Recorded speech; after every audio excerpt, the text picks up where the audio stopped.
Hola de nuevo, ¿cómo estás? Espero que tú y los tuyos estén muy bien. Hoy volveremos a viajar, aunque lo haremos sin tener que desplazarnos a ninguna parte, puesto que nuestra aventura de hoy sucede aquí mismo, en la Tierra. Eso sí, hace millones y millones de años. Lo que significa, por tanto, que viajaremos, pero al pasado. Sé que hablar de cosas que sucedieron hace decenas, incluso cientos de millones de años, resulta algo complicado de asimilar, pero se debe a nuestra percepción del tiempo. Para nosotros, 100 años es toda una vida, y razonablemente larga. En cambio, para la Tierra no llega ni a la categoría de pestañeo. Si nos comparamos con el tiempo que lleva la vida en nuestro planeta, el ser humano es solo un recién llegado. Para que te hagas una idea, el 99,9% de las especies que han habitado este mundo ya han desaparecido. Pero, ¿cómo sabemos eso? ¿Por los registros fósiles? Sabes lo que son, ¿verdad? Los habrás visto en documentales o en algún museo. Se trata de restos de organismos que después de morir, en vez de descomponerse como ocurre con la materia orgánica, sufrieron una transformación pasando a ser una roca. Como sabes, la apasionante ciencia que los estudia se llama paleontología.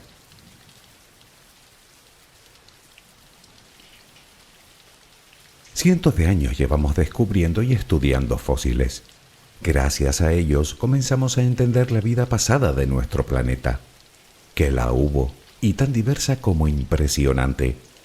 Entre ellos los dinosaurios, que fueron los reyes absolutos de la Tierra durante más de 160 millones de años, nada menos. Piensa que nuestra especie lleva sobre la Tierra como mucho unos 300.000 años. Quiero decir con esto que en todo ese tiempo aparecieron y evolucionaron en muchas especies, por lo cual comprenderás que los dinosaurios que hoy conocemos no vivieron todos al mismo tiempo. Unos aparecieron antes y otros después.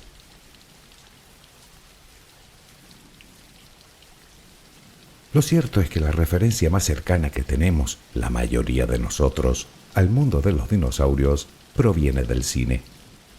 Lo cual no está nada mal, habida cuenta del interés que suscita. Pero nos vienen muchas preguntas a la cabeza. ¿Eran así? ¿Con ese aspecto? ¿Con esos colores? ¿Con esos tamaños? ¿Y cómo es que sabemos esas cosas? ¿Realmente se extinguieron todos? Y ya que los nombramos, ¿cómo se crean los fósiles? Y por cierto, ¿qué significa la palabra dinosaurio? Creo que el viaje de hoy promete. Si me dejas acompañarte mientras te duermes, hablaremos de todo ello. Relajemos primero cuerpo y mente.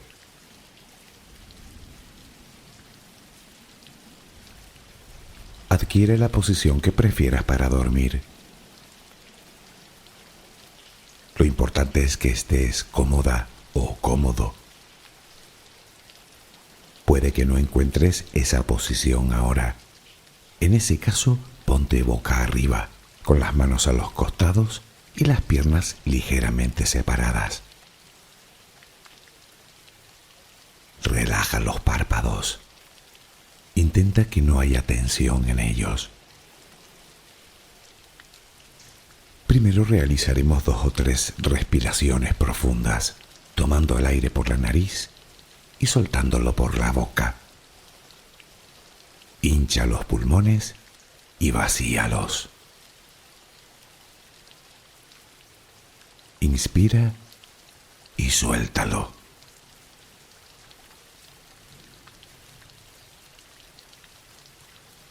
Ahora haremos una inspiración por la nariz. Mantendremos el aire un par de segundos, durante los cuales mostraremos gratitud por lo que somos, por lo que tenemos, por lo que el universo nos ha dado y por lo que nos ha de dar. Luego suelta el aire también por la nariz.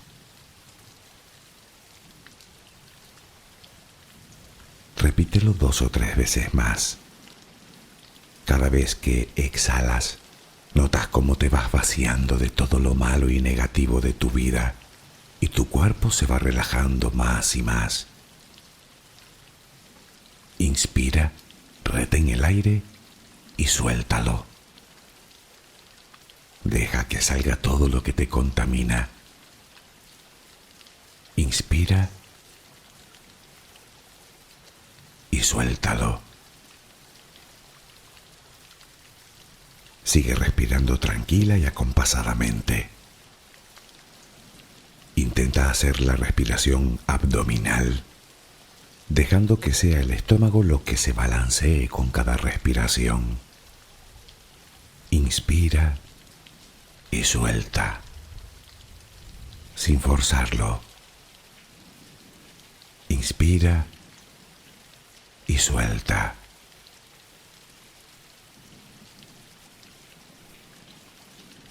Ahora piensa en tus pies, apoyados sobre la cama. Notas cómo se van relajando cada vez más. El pie derecho, el pie izquierdo. Ambos quedan totalmente relajados. Centra tu atención en las piernas, desde los tobillos hasta los muslos. Siente cómo todos los músculos se van relajando.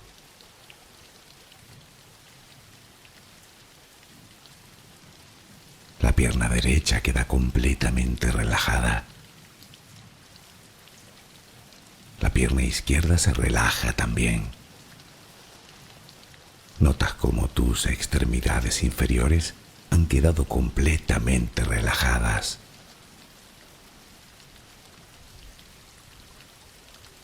Toma conciencia de tu cadera. Nota cómo se va relajando también.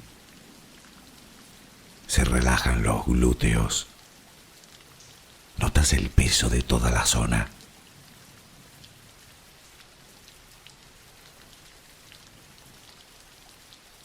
Piensa ahora en tu abdomen y en cómo los músculos de esa zona se van relajando también. Nota el alivio con cada exhalación.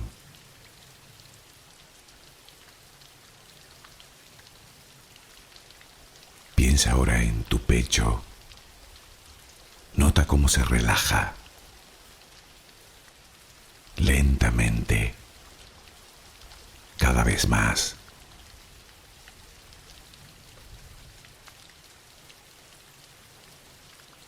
Centra tu pensamiento ahora en tu espalda y en todos los músculos que la cubren, desde la cadera hasta el cuello. Sientes como poco a poco se van relajando.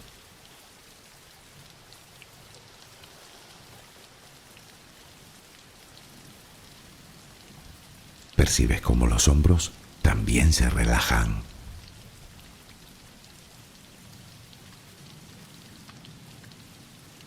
Tu brazo y antebrazo derecho, tu mano derecha, los dedos de esa mano. Nota el peso en su conjunto.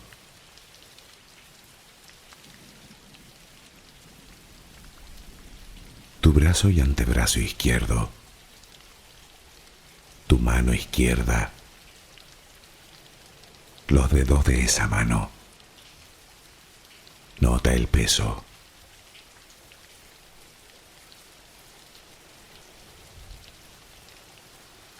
Dirige ahora tu atención al cuello.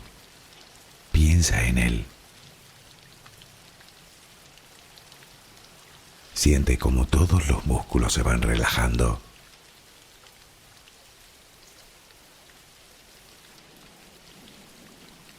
Tu mandíbula, tus mejillas, tus párpados,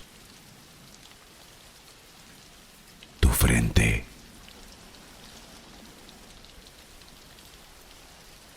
se van relajando más y más todas las partes de tu cara y tu cabeza.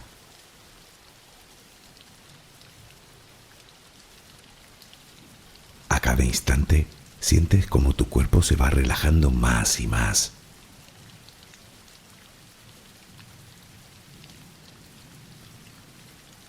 Ahora vuelve a tu respiración. Respiras de forma relajada. Notas el vaivén del estómago. Cada vez que exhalas, te notas más relajada o relajado.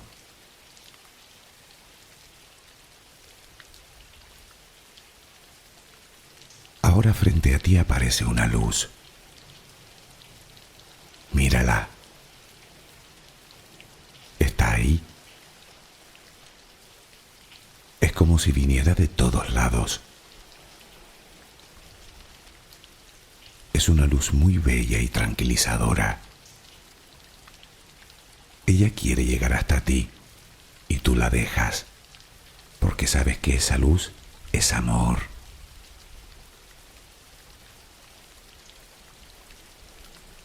Notas cómo impregna cada parte de ti.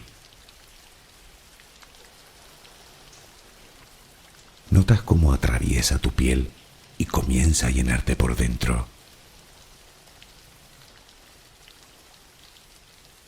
Sientes cómo te va llenando de paz, cómo te va llenando de tranquilidad, cómo te va llenando de amor.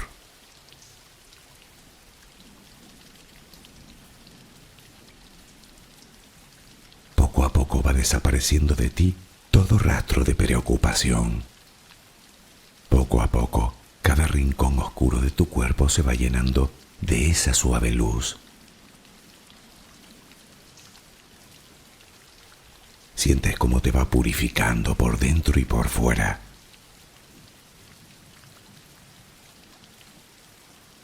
Tomas conciencia de que todo lo que hay en tu interior es serenidad y que ahora mismo no hay nada que temer, porque nada hay que pueda perturbarte. Tal es el poder de esa luz. La energía más poderosa del universo entra y sale de ti, te inunda, te protege, te enriquece, te purifica. Intenta permanecer en esa sensación de paz, en ese baño de luz. Solo respira serenamente.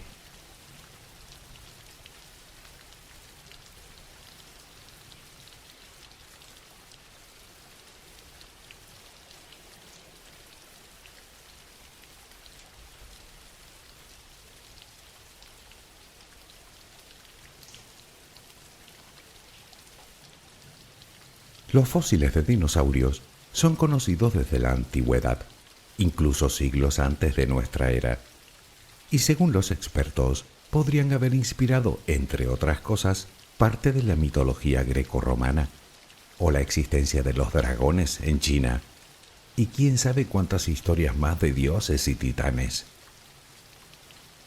La palabra dinosaurio se la debemos a un científico británico del siglo XIX, Richard Owen. Owen era, además de paleontólogo, anatomista comparativo. ¿Por qué te digo esto? Verás, cuando encuentras un hueso fosilizado de un animal que vivió hace 150 millones de años, no puedes evitar compararlo con las distintas especies que aún subsisten para poder entender mejor el camino de la evolución. El problema de Owen era que no lograba encontrar apenas similitudes entre los fósiles que estudiaba y las especies actuales, aunque una cosa parecía tener claro. Esos animales, cuyos restos fósiles tenía delante, parecían tener aspecto de grandes lagartos, y desde luego debían ser lagartos terribles. Bueno, pues eso es lo que significa dinosaurio, lagarto terrible.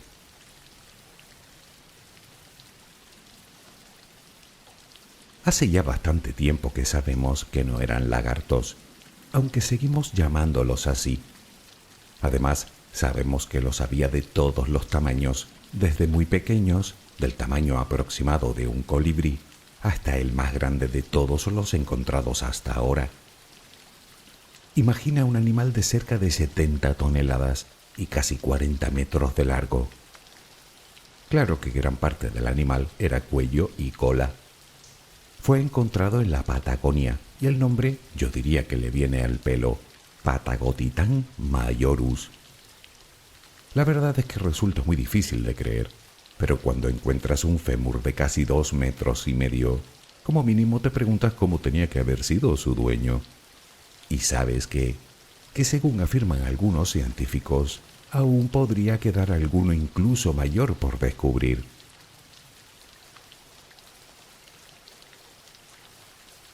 En estos momentos se tienen registros de unas 1000 especies de dinosaurios, aunque un estudio afirma que aún podrían quedar entre 700 y 900 especies más por descubrir. Hasta ahora los hemos visto de todo tipo, algunos verdaderamente estrafalarios. Los hubo con cuellos larguísimos, más largos incluso que el resto del cuerpo más la cola. Hubo enormes carnívoros bípedos con dientes tan grandes como cortos eran sus brazos, tanto que no podían ni unir sus manos. Los encontramos de 4 patas, con cuernos, con espinas como sables, acorazados, con armaduras, con masas en la cola para golpear, con vistosos collares, con picos, con plumas y hasta voladores. Se puede decir que la naturaleza hizo una verdadera exhibición de creatividad con los dinosaurios.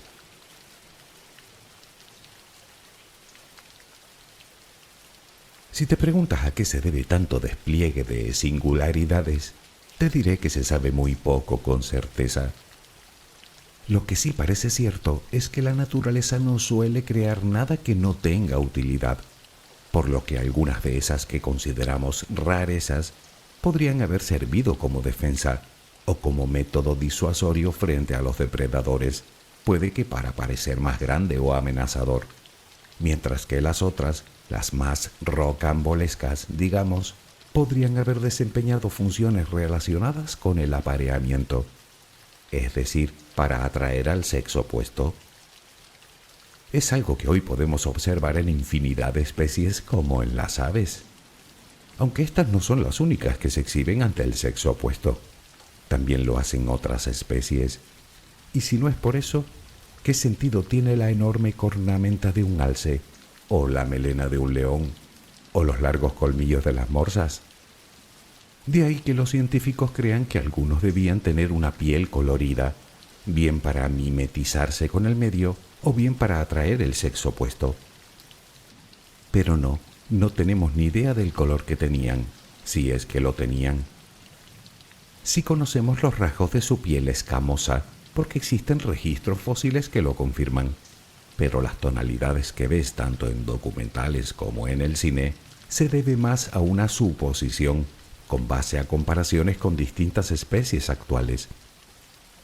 Y ya que lo mencionamos, otra cosa que el cine tiende a magnificar es su inteligencia, que la verdad es que los pintan más listos que el diablo. ¿Pero lo eran? Bueno, lo que hacen los científicos es comparar el tamaño del cerebro con el tamaño del propio animal. Y a tenor de esto, no parece que fueran especialmente inteligentes, o al menos más que los animales actuales. En algunos casos, en comparación es como si nosotros tuviéramos el cerebro del tamaño de una nuez. Calcula.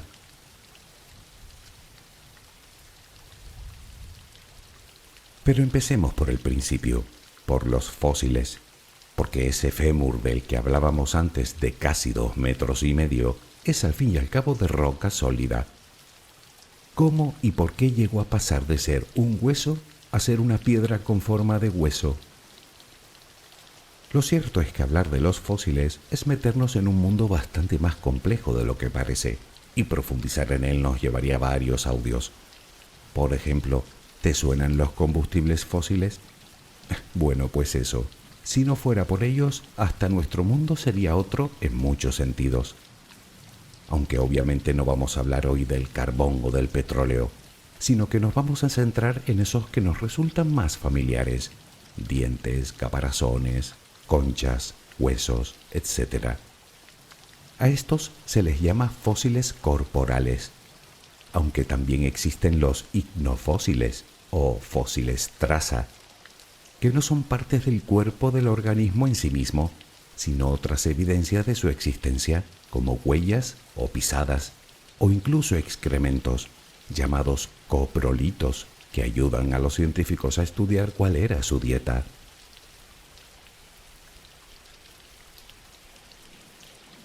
Pero vayamos al grano. El proceso por el cual un hueso pasa a convertirse en roca se llama fosilización, y es un fenómeno mucho más raro de lo que creemos.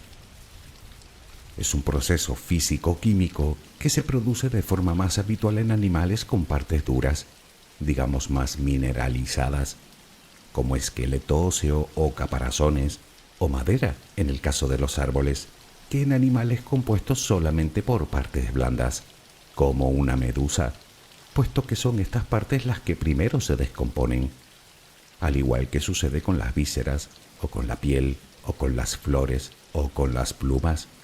Por eso estos últimos son excepcionalmente raros. Por lo tanto, para que el proceso de fosilización tenga lugar, lo primero es que el animal, como decíamos, tenga partes duras. La segunda es obvia, que su cuerpo no se destruya después de su muerte, por ejemplo, devorado por otro animal. Y por último, que se den las condiciones geoquímicas necesarias para que se produzca. Dichas condiciones son principalmente ausencia de oxígeno y agua, que se dieron en muchos entornos como en el mar, en ciénagas o en pantanos. Los restos de los animales quedaban enterrados en la arena o en el lodo, lo que favorecía la falta de oxígeno y detenía la descomposición. Por su parte, el agua se encarga de convertir el calcio de los huesos en carbonato cálcico, además de sustituir el resto de minerales por otros del entorno, como el sílice, incluso cobre o hierro, que dan al fósil determinados colores característicos. Un proceso que recibe el nombre de permineralización.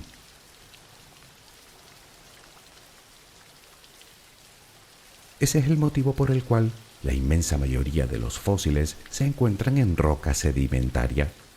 Un ejemplo lo tenemos en la roca caliza que los egipcios usaron para construir sus pirámides, compuesta en su totalidad por miles de millones de caparazones compactados de diminutos seres que vivieron en antiguos mares.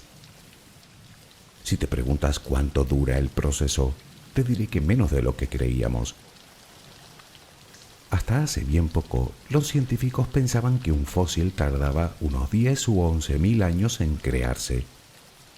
Por eso llamaban fósiles a los restos que tenían más de esa edad, y a los que no sobrepasaban ese límite, subfósiles. Sin embargo, la cosa ha cambiado. Dependiendo de las condiciones, se han podido apreciar los primeros indicios de fosilización en tan solo unas pocas semanas, por lo que el proceso, en el mejor de los casos, podría ser muchísimo más rápido.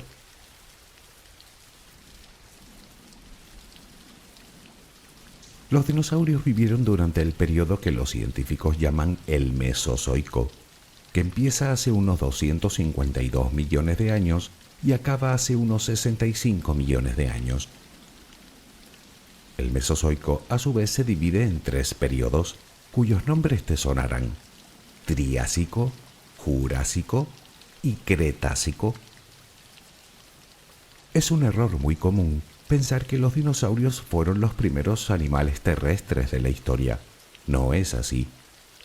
Cuando ellos aparecieron, hace unos 230 millones de años, en el Triásico medio, el mar llevaba prácticamente el doble de tiempo rebosante de vida.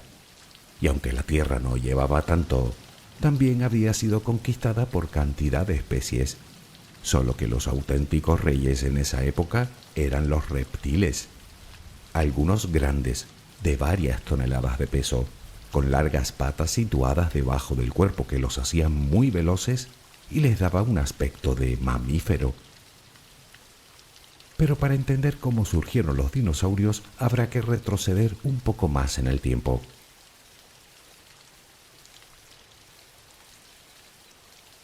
Alrededor de 20 millones de años antes de la aparición de los dinosaurios, toda la masa terrestre del planeta estaba unida en un supercontinente llamado Pangea, lo que daba lugar a un único mar, Pantalasa. En esa época tuvo lugar un evento de extinción masiva conocido como la extinción del Pérmico-Triásico o la Gran Mortandad, como se le llama también, producida por nada menos que 200.000 años de actividad volcánica ininterrumpida en lo que hoy es Siberia. Se le llama así porque ocurrió hace precisamente unos 252 millones de años, momento que pone fin al período pérmico y comienza el Triásico. Se cree que el aumento de gases nocivos en la atmósfera, como el metano y el dióxido de carbono, propició la desaparición del 95% de la vida en nuestro planeta, cortando de raíz numerosas ramas evolutivas. La Tierra pasó a ser un páramo yermo, habitada por los pocos supervivientes que habían resistido, entre ellos un tipo de animal cuyos descendientes han llegado hasta nuestros días, los arcosaurios. Esos descendientes de los que hablamos son los cocodrilos y las aves.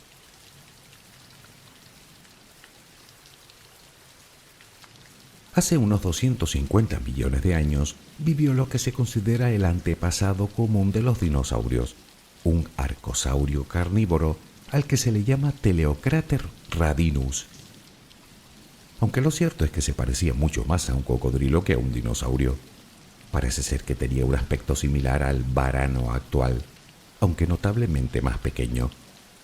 Ahora mismo los científicos creen que fue este animal el que dio lugar a toda la gama de dinosaurios que se desarrollaron posteriormente. Es lo que sería el eslabón perdido entre los reptiles y los dinosaurios. A partir de ese momento, los reptiles seguirían con su rama evolutiva y los dinosaurios con la suya. Naturalmente heredaron el sistema reproductivo, es decir, que los dinosaurios ponían huevos.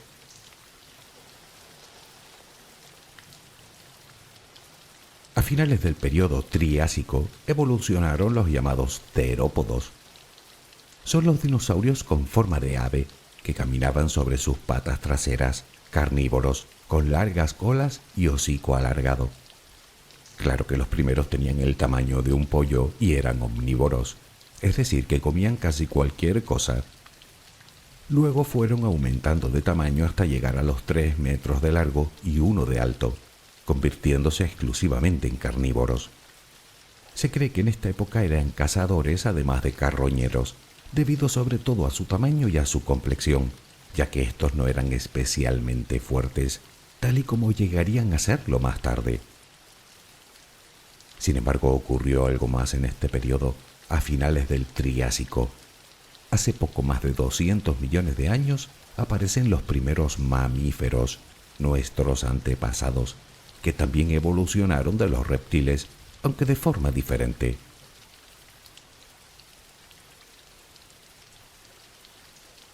Más tarde, en el Jurásico, evolucionaron, digamos, el otro tipo de dinosaurios, los saurópodos, de gran tamaño, con grandes cuellos y colas, que caminaban a 4 patas y eran exclusivamente herbívoros. Pero no sería hasta el Cretácico cuando los dinosaurios llegarían a su época de esplendor en tamaño y complejidad. El periodo Cretácico se extendió durante 80 millones de años y terminó con la abrupta extinción hace unos 65 millones de años. Durante todo ese tiempo aparecieron casi todos los dinosaurios que conoces, como el Tiranosaurio Rex, o el Triceratops, o el Velociraptor, que por cierto estaba cubierto de plumas. Sí, la película Parque Jurásico debía haberse llamado Parque Cretácico, aunque se entiende que como título de una película probablemente suene mejor de la primera forma que de la segunda. Por cierto, los primeros primates también aparecieron en el Cretácico.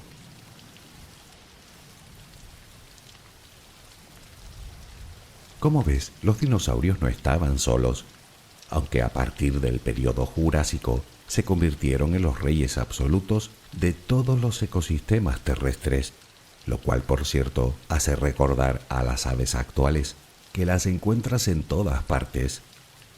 Y es que si bien es verdad que el mundo había quedado casi desierto después de la gran extinción del Pérmico-Triásico, pronto volvieron los grandes bosques en un clima cálido y húmedo, propiciando el desarrollo de la vida a gran escala.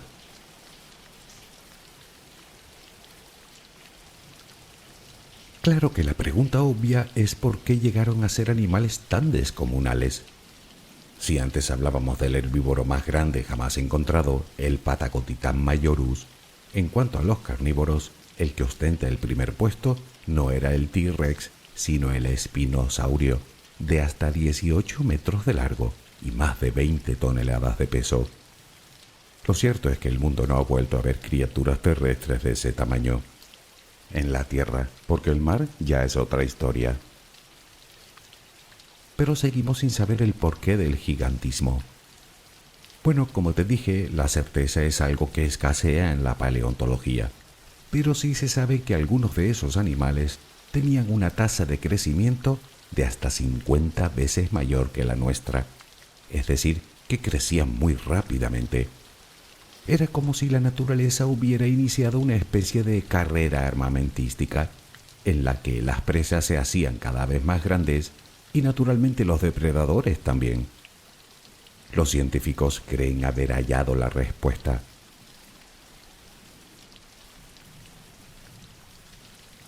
Pongamos de ejemplo a un elefante. En la sabana africana son los amos, los depredadores se apartan a su paso. Sin embargo, tiene dos momentos críticos en su vida, cuando son crías y cuando son demasiado mayores. Bueno, pues parece ser que los grandes saurópodos crecían rápidamente por esa razón. Es más, de ello dependía su vida, ya que entre antes crecieran, antes quedaban a salvo de los depredadores, aunque se calcula que serían muy pocos los que llegarían a la edad adulta.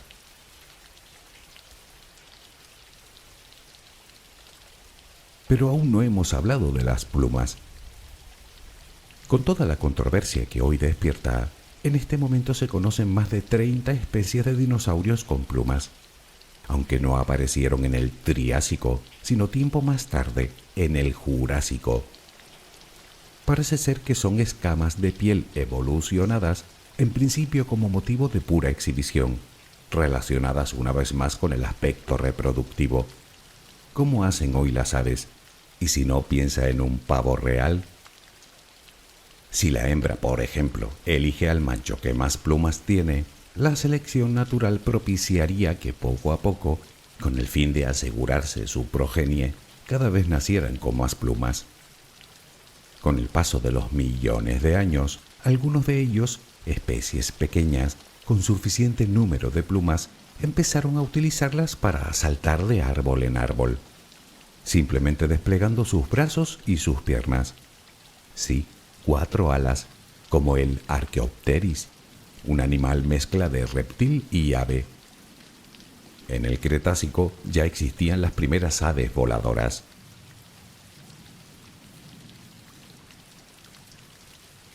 Hace unos 252 millones de años se produjo la Gran Mortandad, la extinción de la que hablábamos antes del Pérmico-Triásico, que dejaba vacante un amplio hueco para que los dinosaurios pudieran evolucionar como lo hicieron. Pues bien, hace unos 65 millones de años, la naturaleza hizo de nuevo, como quien dice, borrón y cuenta nueva. La versión más extendida es que un asteroide de entre 10 y 12 kilómetros colisionó en el Golfo de México. Esto produjo un cráter de 200 kilómetros de diámetro, el cráter de Chicxulub. Imagina una ola de 1.600 metros de alto asolando la costa a la velocidad de un avión a reacción. Gases tóxicos en la atmósfera, el sol cubierto por el polvo y las cenizas, provocando un frío y largo invierno, la vegetación desaparecida. Si no hay vegetación, los primeros en caer son los herbívoros, y naturalmente después los grandes carnívoros que se alimentan de los primeros. Todavía no se sabe cómo pudieron sobrevivir algunas especies a tamaño desastre, pero está claro que algunas lo lograron. Y como te dije antes, no solo evolucionaron, sino que están por todas partes, desde el pingüino hasta el águila real, pasando por la gallina o el avestruz. Y es que en realidad las aves y los dinosaurios comparten un montón de similitudes, no solo las plumas, el esqueleto, los pulmones, la propia reproducción, y hasta se han encontrado piedras dentro de los estómagos de los dinosaurios con fines digestivos, los llamados gastrolitos, tal y como hacen las aves hoy en día, por lo que ya no hay duda al respecto. Las aves son los dinosaurios actuales.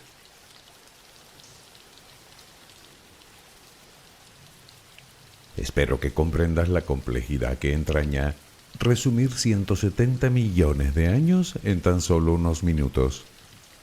Solo espero haber despertado tu curiosidad con estas breves pinceladas que particularmente me parecen de lo más interesantes.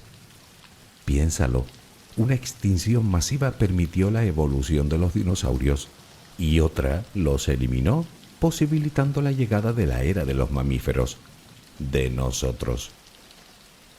De no ser por aquel asteroide, quizá hoy no estaríamos aquí. Seguiríamos siendo pequeños animales escondiéndonos bajo tierra y sobre los árboles, y el mundo continuaría siendo dominio de los dinosaurios y las aves. ¿Quién sabe? Se queda uno reflexionando. Creemos que la tierra es de nuestra propiedad, cuando en realidad no solo somos los últimos en llegar, sino que encima podríamos ser el producto de una casualidad cósmica. Curioso, ¿verdad? En fin, espero que mañana tengas una maravillosa jornada. Que descanses. Buenas noches.